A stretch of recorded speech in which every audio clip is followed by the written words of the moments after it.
Do you know what it feels like to believe you are the law until you're standing in front of it?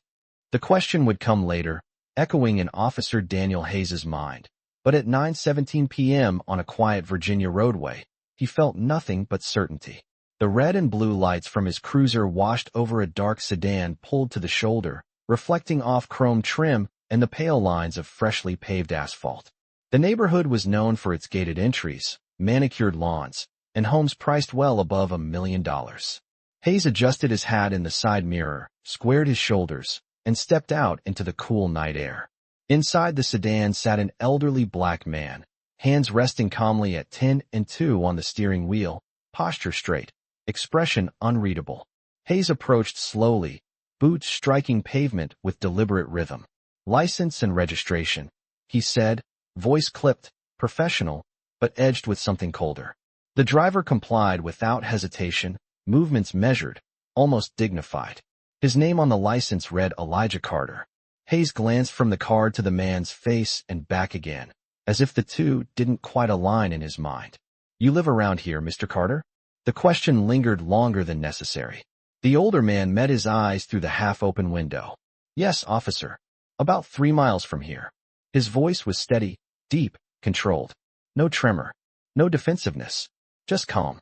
Hayes scanned the interior of the car, clean leather seats, a folded suit jacket in the back, a thin legal brief resting on the passenger side. Something about the man's composure unsettled him. Most drivers filled the silence with nervous chatter. This one did not. "Do you know why I pulled you over?" Hayes asked. "I don't believe I was speeding," Carter replied gently. Hayes paused. He hadn't clocked a specific number. The stop had been instinct more than evidence, a flicker of suspicion he couldn't quite justify.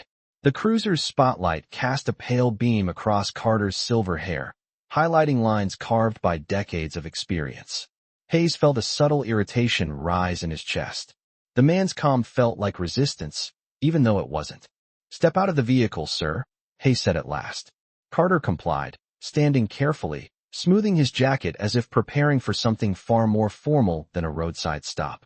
Up close, Hayes noticed the man's eyes, clear, observant, almost analytical. Not fearful, not angry, just watching. "Officer," Carter said quietly, "may I ask what this stop is regarding?" The question was polite, precise. Hayes hesitated for half a second, then doubled down on authority. "Routine check." The word routine echoed strangely in the still night. A passing car slowed, drivers glancing at the scene before continuing down the road. Carter folded his hands loosely in front of him, posture straight, as though standing in a courtroom rather than under flashing lights. And for the first time, without knowing why, Officer Daniel Hayes felt the faintest shift in the air, like the moment before a verdict is read, when everyone in the room senses that something irreversible is about to happen. Officer Daniel Hayes kept his expression firm, but inside he felt that subtle shift growing stronger. Elijah Carter stood beneath the rotating red and blue lights, hands loosely folded, shoulders relaxed, as if patience were something he had practiced for decades. The night air carried the faint scent of freshly cut grass from the nearby estates, and somewhere in the distance a sprinkler system clicked rhythmically across a manicured lawn. It was an ordinary suburban evening measured in miles per hour and property values, yet the silence between the two men felt heavier than the humid Virginia air. Hayes cleared his throat. "I'm going to run your information, sir. Please remain right here." Carter nodded once. "Of course, officer." No argument. No edge. Just agreement delivered with quiet authority. Hayes walked back toward his cruiser, each step echoing louder than before. He slid into the driver's seat and typed the name into the system. Elijah Carter. Date of birth matched the license. No warrants. No violations. The record came back clean. Too clean. Hayes frowned slightly. He glanced through the windshield at the older man standing under the wash of colored light. Most people shifted nervously during a stop. Carter did not move an inch. He simply waited, gaze steady, as though time belonged to him. Hayes pressed the button on his shoulder microphone. "Dispatch, confirm identification." Static crackled. A pause. Then the operator's tone changed, becoming sharper, more alert. "Unit 12, confirm full name again." Hayes repeated it, slower this time. There was another pause, longer now. Long enough for doubt to creep into the spaces between his thoughts. The spotlight from the cruiser illuminated Carter's polished shoes, the crisp crease. In his slacks, the subtle weight of a gold watch resting against his wrist. Hayes felt an unfamiliar tightness in his chest. He had made this stop on instinct, on a feeling he could not articulate. Now that feeling seemed thinner, less solid. The radio came alive again, voice no longer casual. Unit 12, stand by. Hayes swallowed. He stepped out of the cruiser, radio still in hand, and approached Carter once more. Is there a problem, officer? Carter asked, his tone unchanged, almost gentle. Hayes hesitated before answering. Just verifying some information. Carter studied him for a moment, not with defiance, but with something closer to curiosity. Verification is important, he said quietly, especially when authority is involved. The words were simple, yet they landed with unexpected weight. Hayes shifted his stance, suddenly aware of how small the badge on his chest felt beneath the open sky. The flashing lights continued to rotate, but their urgency seemed misplaced now, almost theatrical. In the cruiser behind him, the radio crackled again, louder this time, and the dispatcher's next words carried a gravity that would change the course of the night. The radio crackled again, but this time there was no casual tone, no background chatter, only a measured voice choosing each word carefully. Unit 12, be advised. The individual you have stopped is Justice Elijah Carter of the United States Supreme Court. Confirm status immediately. The words did not rush. They settled, heavy and deliberate, into the quiet night. Officer Daniel Hayes felt the air leave his lungs in a slow, almost invisible exhale. For a moment, the flashing lights behind him seemed too bright, too loud, like a spotlight turned on the wrong performer. He looked at the man standing a few feet away, silver hair catching the glow, posture unwavering. Justice. The title reshaped everything. The questions he had asked, the tone he had used, the assumptions he had allowed to guide his decision. Hayes pressed the radio closer to his mouth, but no sound came out at first. Status, Unit 12, dispatch repeated. Confirmed, he managed quietly. His voice no longer carried the same edge. Across from him, Carter did not react with surprise or triumph. He simply watched, eyes steady, as though he had witnessed this exact moment before in different forms, in different rooms, under different lights. Hayes stepped closer, the gravel beneath his boots, suddenly louder in his ears. Sir, he began, then paused, recalibrating. Justice Carter. The name felt formal now, almost ceremonial. Carter inclined his head slightly. Yes, officer. No accusation. No raised voice. Just acknowledgement. Hayes became acutely aware of the neighborhood around them, the half-mile stretch of pristine sidewalk, the manicured hedges, the security cameras mounted discreetly along rooftops. This was not just a roadside stop anymore. It was a moment suspended between authority and accountability. I was conducting a routine traffic check, Hayes said, though the explanation sounded thinner than before. Carter's gaze remained calm. And did you observe a violation?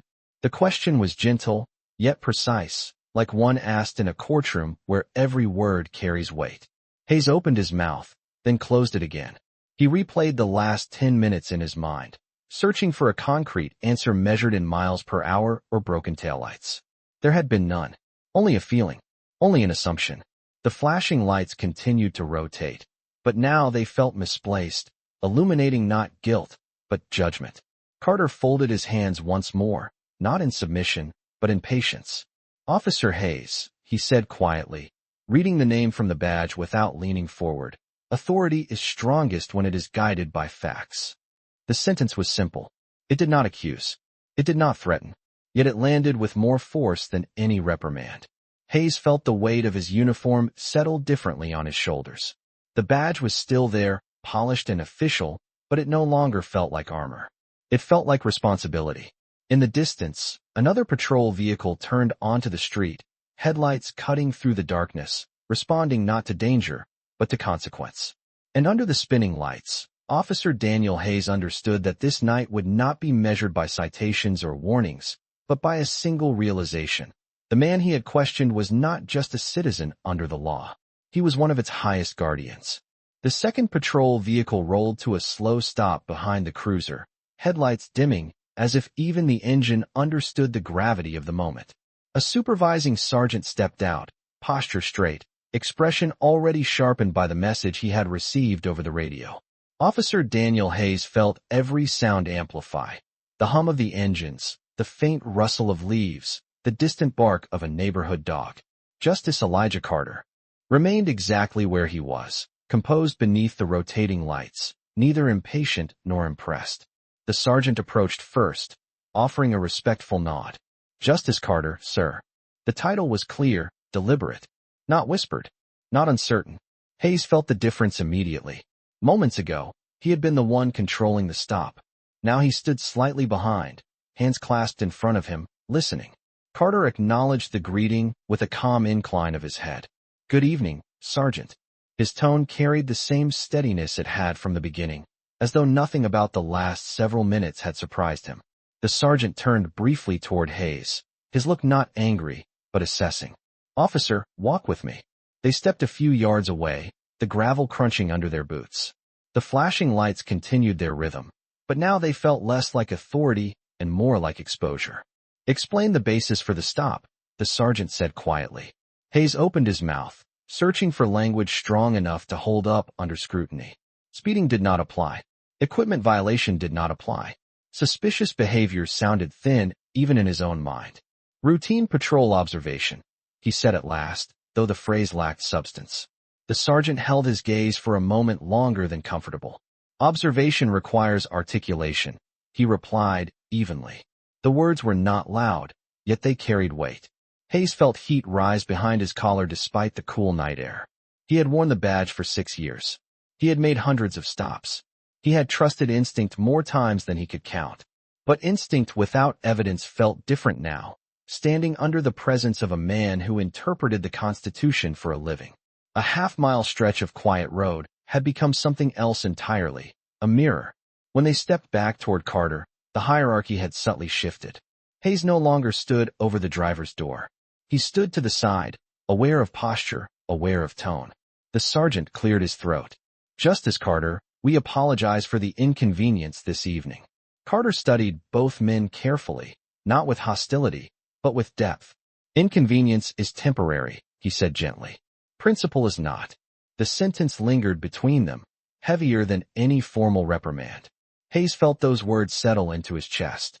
There was no lecture, no raised voice, no humiliation, only a reminder that authority, when misdirected, erodes trust mile by mile. The patrol lights finally dimmed, their rotation slowing before fading completely. The street returned to its ordinary quiet, yet nothing about the moment felt ordinary. As Carter prepared to re-enter his vehicle, he paused briefly, meeting Hayes's eyes one last time. It was not a look of anger. It was not a look of triumph. It was a look that asked a silent question. What will you do with the power you carry? And in that stillness, Officer Daniel Hayes understood that this stop would follow him far beyond this stretch of Virginia pavement. The engine of Justice Elijah Carter's sedan started with a low, steady hum, headlights cutting clean lines across the pavement as if nothing unusual had occurred. Yet the space he left behind felt altered, charged with something that could not be switched off as easily as patrol lights. Officer Daniel Hayes stood still for a moment after the vehicle disappeared down the tree-lined street, the quiet returning inch by inch, yard by yard, until only the faint ticking of cooling metal from his cruiser filled the air. The sergeant gave him a look that was not anger, not disappointment, but something more lasting. "We will review the body camera footage," he said evenly. Not a threat, a fact. Hayes nodded once. "Yes, Sergeant." The words felt heavier than usual, as though each syllable carried a weight measured not in pounds, but in consequence. When the second unit pulled away and the streetlights resumed their ordinary glow, Hayes finally allowed himself to breathe fully. He replayed the encounter in his mind, frame by frame, like testimony under oath. The initial glance at the vehicle, the assumption, the tone, the way he had asked if the driver belonged in the neighborhood. It had sounded routine at the time. Now it sounded different. He leaned against the side of his cruiser and looked up at the clear Virginia sky, stars faint but present above the suburban glow. Authority, he realized, did not live in flashing lights or polished badges. It lived in judgment. And judgment, when clouded, could distort everything. Back at the precinct later that evening, the hallway lights felt harsher than usual. Conversations lowered slightly as he passed. Not gossip. Awareness. The sergeant's office door remained partially open, paperwork already on the desk. Hayes removed his hat, smoothing the brim unconsciously, and sat down to begin the incident report. The blank screen seemed to ask the same question Justice Carter's eyes had asked earlier. What was the basis? He typed slowly, carefully, aware that every word would matter. There was no room for instinct disguised as explanation. Only facts. Only truth. The cursor blinked at the end of each sentence like a quiet metronome measuring integrity. Somewhere across town, Justice Carter was likely returning to a study lined with law books, preparing for cases that would shape national decisions measured in millions of lives. And here, in a small precinct office, Officer Daniel Hayes confronted a different kind of ruling. Not from a court, but from conscience. The night had begun with certainty and ended with clarity. He had believed authority flowed one direction, from badge to citizen. But standing under those lights, he had glimpsed something deeper. Respect was not automatic.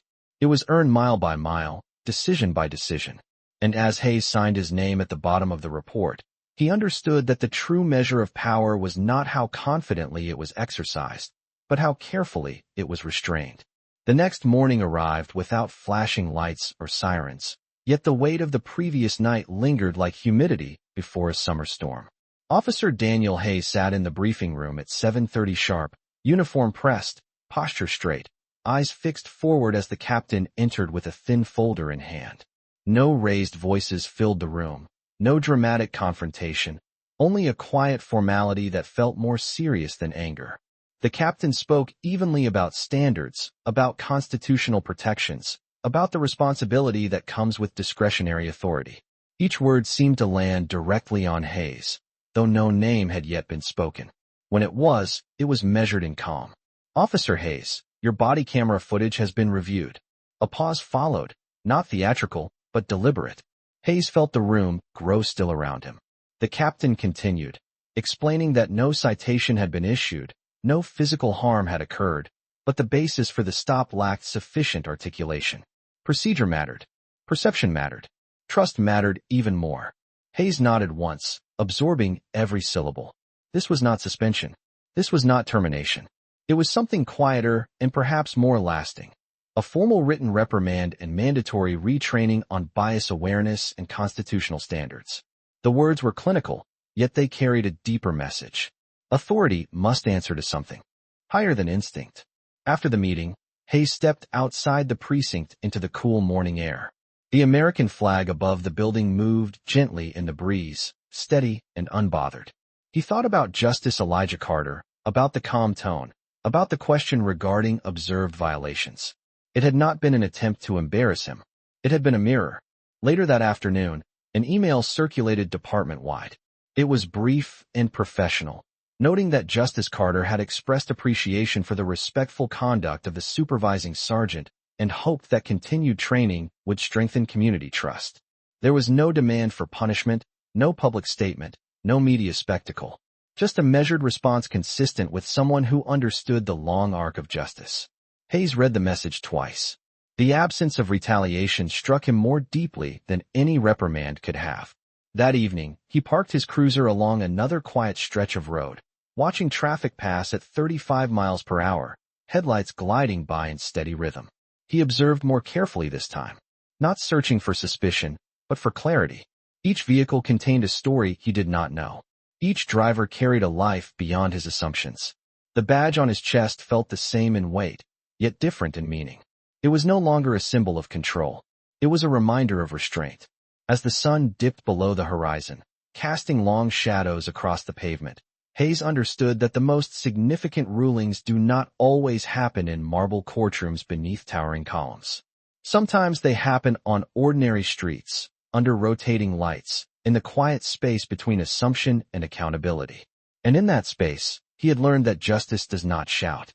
It waits, it watches, and when necessary, it teaches. Weeks passed, measured not in flashing lights, but in quiet choices. Officer Daniel Hayes completed every hour of retraining assigned to him, sitting in classrooms where constitutional law was not just theory, but lived consequence. He listened to instructors speak about implicit bias, about the invisible filters that shape perception before facts ever enter the frame. He did not argue. He did not defend. He listened. The memory of that Virginia roadway remained clear in his mind, not as humiliation, but as a turning point. One afternoon, near the end of his retraining, the department hosted a community forum in a modest civic center 5 miles from the precinct. Folding chairs lined the room, citizens filling them with cautious curiosity. At the front stood a small panel of speakers invited to discuss trust between law enforcement and the public. When the final guest was introduced, the room shifted with recognition. Justice Elijah Carter walked to the podium with the same calm presence he had carried beneath patrol lights weeks earlier. Hayes felt his pulse quicken, not from fear, but from awareness. Carter began to speak about the Constitution not as an abstract document, but as a living promise measured in everyday encounters. He described traffic stops, school zones, neighborhood sidewalks, and the responsibilities shared by both citizen and officer. His voice was steady, deliberate, carrying across the room without strain. He did not recount names. He did not describe specific incidents. Yet every word felt personal. Justice, Carter said gently, is rarely tested in grand gestures. It is tested in small decisions, in moments when no one believes they are being watched. The sentence settled over the audience like a quiet verdict. Hayes understood the meaning instantly.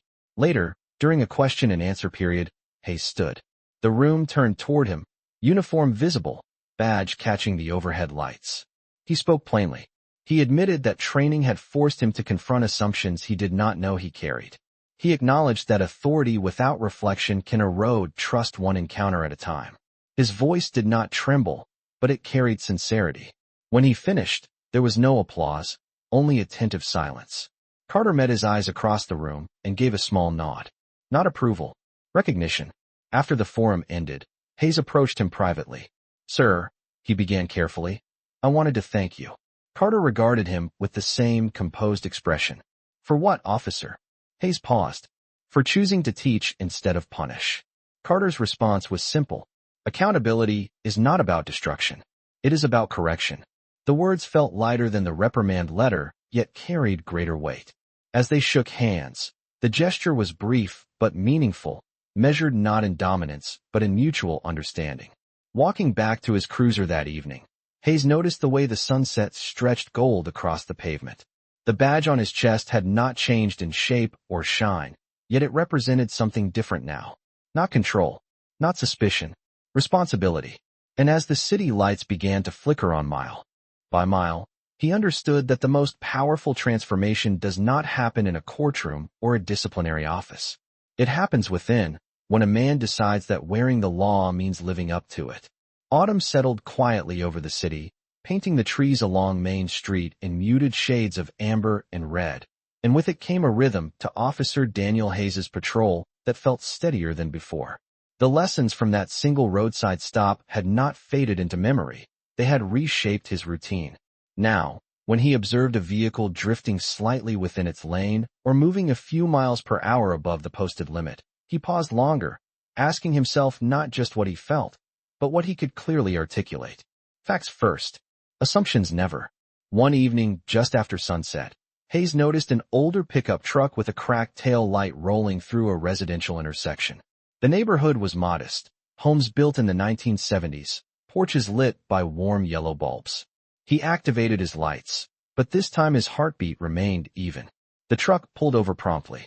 As he approached, he saw a middle-aged black woman behind the wheel, hands steady on the steering wheel, eyes forward.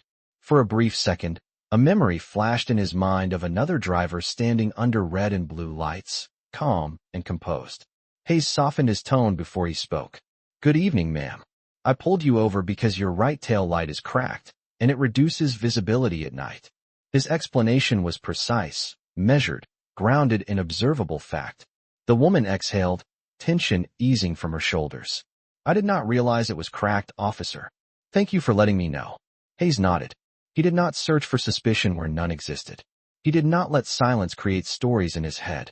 Instead, he offered a written warning and information about a low-cost repair program the department partnered with in the community. The interaction lasted less than 10 minutes. yet it felt significant in a way that numbers could not measure.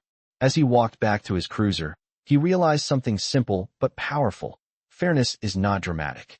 It does not flash or echo. It happens quietly, in tone, in posture, in the decision to treat every driver as a person first. Later that week, Hayes received a brief handwritten note forwarded through the precinct. It was from the woman he had stopped. She thanked him for his professionalism and for explaining the reason clearly. The note was short, written in neat cursive, but it carried more affirmation than any commendation letter. Hayes folded it carefully and placed it in his locker, not as proof of redemption, but as a reminder. Across town, in chambers lined with law books and framed history, Justice Elijah Carter continued his work interpreting principles that shaped the nation. Their worlds did not intersect again, yet the influence remained. On a cool evening patrol, as streetlights flickered on one by one, Hayes adjusted his rearview mirror and caught a glimpse of his badge reflecting softly in the fading light. It no longer felt like a shield separating him from the public. It felt like a promise binding him to them. And in that quiet understanding, the transformation that began on a dark roadside had become something enduring, measured not in headlines or reprimands, but in every mile he chose to drive with clarity instead of assumption. Winter arrived without ceremony, coating the city in a thin layer of frost that shimmered beneath early morning sunlight, and with it came a sense of quiet completion. Officer Daniel Hayes had been on patrol for nearly a year since that night on the suburban roadside, yet the memory no longer felt sharp or heavy. It felt instructive. On a clear December afternoon, he found himself assigned to traffic control outside the federal courthouse downtown, marble steps rising high above the street, flags moving steadily in the cold breeze. Black sedans and official vehicles lined the curb as visitors moved in and out of the building with measured purpose. Hayes stood near the entrance, directing cars with calm precision, his breath visible in the crisp air. A familiar vehicle pulled slowly toward the curb, polished and understated. When the driver's side door opened, Justice Elijah Carter stepped out, coat buttoned neatly, silver hair catching the winter light. Their eyes met briefly. There was no surprise in Carter's expression, only recognition. Hayes approached respectfully. "Good afternoon, sir." His voice carried clarity without stiffness. Carter regarded him with the same steady gaze that had once unsettled him. "Good afternoon, Officer Hayes." The name was spoken without hesitation. They stood there for a moment, city sounds moving around them, engines idling, footsteps echoing on stone. "How have you been?" Carter asked. It was a simple question, yet it held weight. Hayes answered honestly. "Learning, sir, and doing my best to apply it." Carter nodded once, satisfied not by the words alone, but by the tone behind them. "That is all the law ever asks," he said gently. No lecture followed. No reminder of the past. Only acknowledgement of growth. As Carter turned toward the courthouse steps, Hayes noticed the calm certainty in his stride, the quiet authority that did not depend on display. It reminded him of something he had come to understand over months of reflection. True power does not announce itself. It reveals itself through consistency. The afternoon sun reflected off the courthouse windows, casting long beams across the pavement measured in feet and shadows rather than miles in speed. Hayes returned to his position, directing traffic with steady hands, watching each vehicle approach with measured attention. The badge on his chest felt neither heavy nor light. It felt earned anew each day. In the distance, the courthouse doors closed softly behind Justice Carter, another session of interpretation and principle underway. And on the street below, an officer once guided by assumption now guided by clarity. The road was the same length. The uniform was the same fabric. Yet something fundamental had changed. He once believed the badge made him the law. Now he understood it made him responsible to it. And in that quiet exchange beneath the winter sky, justice did not thunder or demand. It simply stood, patient and watchful, reminding both men that the law is strongest not when it dominates, but when it is honored.